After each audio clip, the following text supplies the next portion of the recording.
नमस्कार जय जय सांग मैंने आपर एलटीआर एग्जाम को मात्र 9 दिन रहा से मुझे टोटाली टाइम वेस्ट करेंगे ना कारण यहाँ बहुत ही क्रुशियल पीरियड आपंगा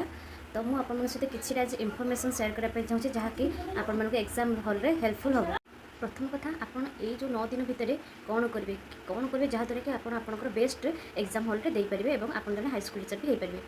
परिश्रम करके आज ये जगह पहुँचती बहुत कष्ट कर प्रिलिम पास कले तापर आज मेन्स रे पहुँचती तो आप फास्ट कौन करेंगे ना एबेठू जब आप स्टार्ट कर भल कथा जब न कर सारे एबेठू कौन करेंगे आउ कि भी नुआ कनसेप्ट स्टार्ट करूँ ना जदि आपंकर तो मुझे होप कर सिलेबस संपूर्ण कंप्लीट हो जाए जदि भी कंप्लीट है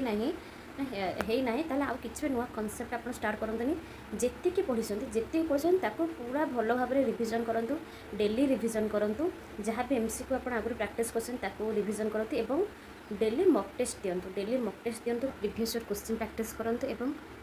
डेली 400 to 500 एमसीक्यू प्रैक्टिस करने को ट्राए करंतु जहाँद्वारा कि आप सक्सेसफुल हो पारे और आप जड़े हाईस्कल टीचर हो पारे और निज हेल्थ ध्यान दिंतु। हेल्थ कथा कहीं कहे ना एग्जाम टाइम आसे आमको लगे कि मैंने आम जब सब पाठ पढ़ा सब भूली जाऊँ आम कि पढ़ीने एमती फिल हुए कारण मुझे भी सब जिन फिल कर स्टेज देखिए मुझे आसी से जानी एमती लगे कि मुझे पाठ पढ़ने सब भूली जाऊँगी देह भी खराब मानने हो जाए तो आम कौन करवा ना आम देहर भी ध्यान रखा पड़ो